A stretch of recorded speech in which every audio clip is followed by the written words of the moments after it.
Alright, I'm filming this part after the other video parts to quickly sum this up before we get started. This is my Schecter. This is a Nordstrand power blade pickup, and this is disconnected. About 6 years ago, 2020, maybe it was 2021, I rewired this myself, and it had been holding on for a while, but I've been having problems intermittently, and so I went to fix the wiring, and I just decided I was going to get a wiring kit. And instead of just getting a regular boring wiring kit, I got this, which is called the Profanity for P-Base wiring kit, which is very interesting. This is sold by Short Circuit Electronics on eBay. He has a lot of very interesting wiring kits.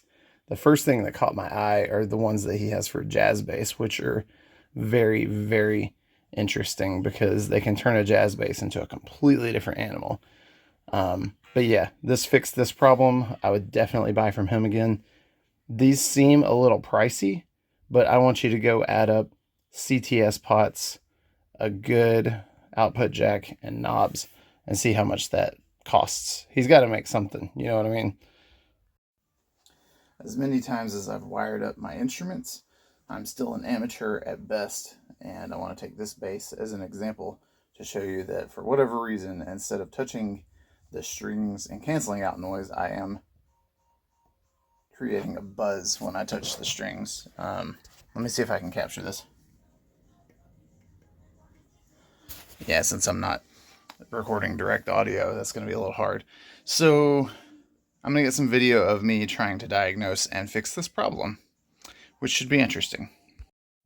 To make life easier, I've done so many rewiring jobs, leaving the strings on, but these are very old strings, hence the pack there. So I'm just going to go ahead and take the strings off, take the pick guard off, and then we'll examine what's going on. Lately, I've been considering getting a bridge pickup. I've been running with this disconnected for quite some time now. But the whole reason I disconnected this to begin with is I don't like the position of it, and it just makes everything sound brittle and weird. Now, maybe if I went with, like, to match this, like a Zen Blade. I know a Zen Blade is a single coil and it's lower output, and it may be a little bit more smooth. But I just gotta be realistic with myself. I'm probably not gonna use it that much. It would just be for aesthetics, so I don't think so. Anyways, screws are coming out.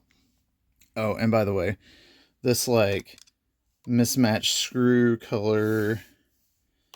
Okay, so some of the dings were just me learning how to do stuff. I was trying to pry a pickup out of here. I was trying to route out. Anyways, I started with unintentional dings, and then I added some intentional dings and some mismatched screws to kind of go with the vibe. You know what I'm saying? So now this is an intentional sort of beat up look. Sure enough, I pulled it apart, and this ground wire is just straight up not on anything. I went through a phase where I was doing this funny thing that I learned, which was instead of having to solder everything, you could take all of your grounds and run it to copper shielding and then tape over it, and it would all be shielded and grounded under there. But as you can see, that's a flawed thought process because this came out from under the copper tape. That's exactly what the problem is here. Yes, this is very messy. So again, this bass was my learning process. I started a journey of learning how to do this stuff in 2020, and I've come a long way since then. It makes me want to pull all this out, but I'm not going to. I'm going to fix this, and that should fix the problem. Stand by. I see I've kind of shot myself in the foot here. Here's what I mean. The ground wire from the output I had cut short and tucked under the foil. And so now I'm looking for my bridge ground wire, and I can't even find it. And I'm sure wherever it is, it's tucked under the foil as well. So I don't know if I need to run another bridge ground wire, but I know I need a longer wire for this. Decisions.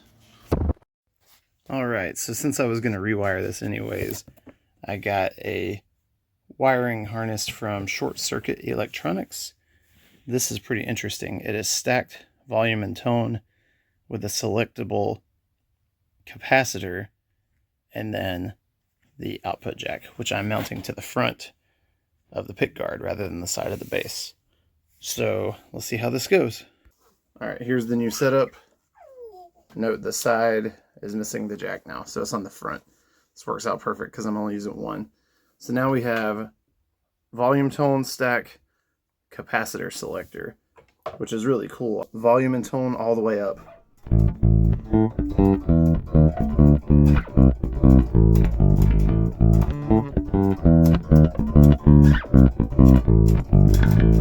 Alright, tone, to make it the most obvious, tone all the way down. We have the deeper tone here.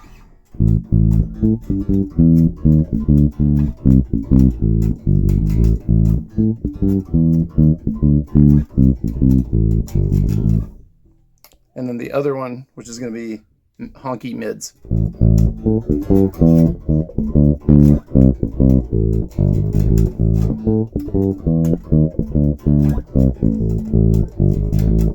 Which the second capacitor, the one that I have in the down position here, is not my typical turn down your tone and play with this.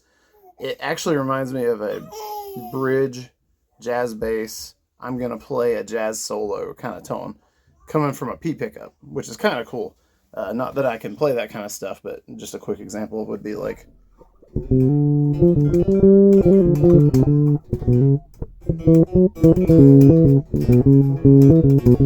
versus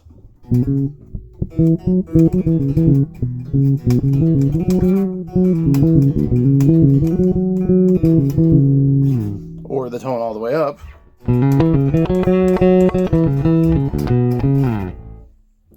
And with the tone only rolled off about like halfway, you can't really tell a difference. When you've got the tone rolled off maybe 75% of the way, you can kind of hear the difference. So let's make a quick comparison here. So halfway tone. So I feel like in the lower range of the tone knob, there is a little bit of a difference. Can't really pick up on it very much, but that's fine because the tone rolled down all the way is extremely useful. So once again, this is probably like a, I don't remember the values of these, but this main one sounds like a 0.47 or a 0.1, a very dark tone. Here you go. Sorry, roll the tone knob down.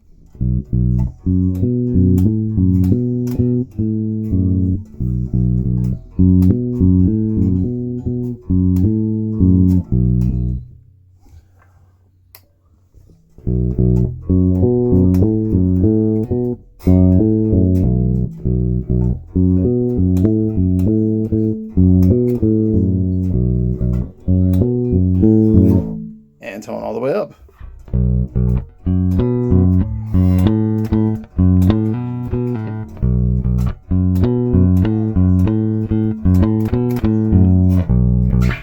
And just to show you, if you use it as a regular tone knob, I would leave it in the main position here, which is the darker tone, and use it for the stuff like this. So if I clang a note like I'm attacking it aggressively and it's got too much of a to it, you can just do this.